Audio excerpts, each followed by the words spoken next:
ताई काय बनवते? मी रताळ्याच्या वड्या बनवते आज. चला आज आपण स्पेशल एकादशीची वडी बनवूया उपवासासाठी. तर कमी टायमात आणि कमी वेळेत टेस्टी आणि स्वादिष्ट एकदम सॉफ्ट बनवूया. आता ही रताळी मी उकडून घेतली आहे.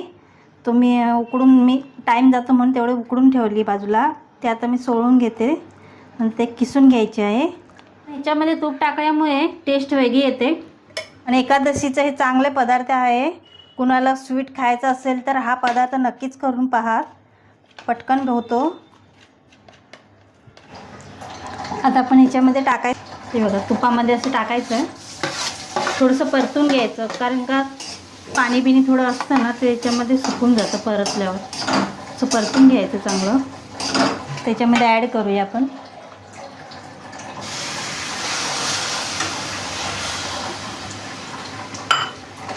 आपण मिक्स करून घेऊया. मिक्स झालेलं आहे. ह्याच्यामध्ये आपण वेलची टाकायची. आपण नको असेल तर नाही टाकायचं चालेल, पण मला वेलची आवडते, छान होतं, मस्त वास चांगला येतो वेलचीचा, त्यामुळे वडी पण चांगली खायला लागते. ही वेलची आहे, थोडीशी टाकली, अर्धा चमचा आहे, त्यामुळे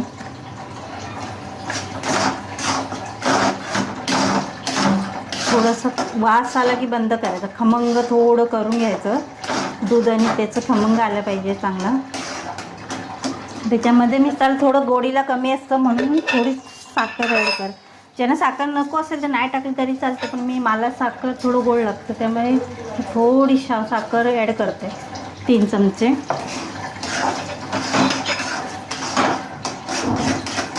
थोडं होऊ द्यायचं चांगलं. लागतील 2 मिनटं वाफ येईल. त्यावरती आपण झालं की ते डिशमध्ये काढायचं आहे. त्याच्यावरती हे बदाम सर्व करायचे. तुम्हाला नको असेल तर नाही टाकलं तर चालतं, पण मला आवडतात म्हणून मी हे बदाम असे बारीक चिरून टाकणार आहे. त्यांना चालतात, कोणाला चावता येत ना त्यामुळे किसले तरी पण चालते, किंवा असे कापून घेताना मी डिश घेतले त्याला थोडंसं तूप लावायचं खाली, चिटकू नये म्हणून. असं हाताने व्यवस्थित लावून घ्यायचे. हे आपलं वड्याचं पीठ झालेलं आहे तयार. थोडंसं हे झालं, पिंक कलर आला आहे, तिला मस्त भाजलं आहे.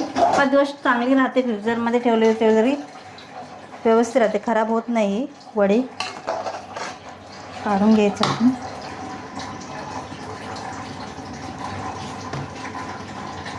सुरून करून घ्यायचं व्यवस्थित प्लेनमध्ये.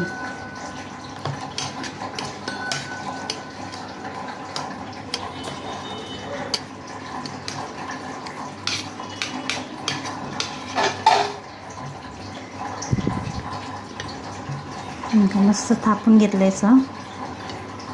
त्याच्यावरती आपण डेकोरेशन करायचं. त्याचं काय आपण जे टाकू ते बदाम किशमिश काही टाकलं चालतात, जसं तुम्हाला पाहिजे तसं. मिरच्यामध्ये खाली बदाम आणि केसर ॲड करणार आहे. थोडंसं दूध घेतलं, याच्यामध्ये मी केसर ॲड करणार आहे. कलर चांगला येतो केसरने आणि वास पण मस्त येतो. आणि केसर थोडंसंच वापरायचं, केसर यायचं पण. बदाम टाकायचे, वरती सर्व करायचं, नंतर ते वरणी वतायचं. तर म्हणून हे असे नवीन टाकलं की त्यांना मजा येते खायला. पोरांना, लहान मुलांना आवडीने खातात ते लोक. थोडंसं असं दाबायचं म्हणजे बदाम वरती नाही राहत, खाली आतमध्ये बसतात व्यवस्थित.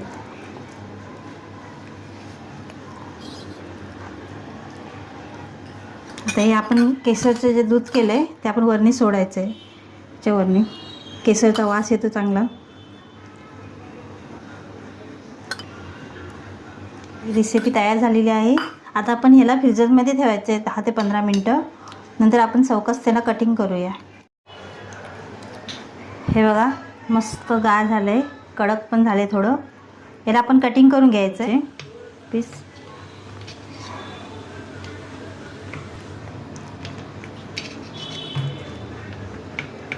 कसे पाहिजे तसे आपण वड्या पाडू शकतो, असं काही नाही अशाच कापायला पाहिजे.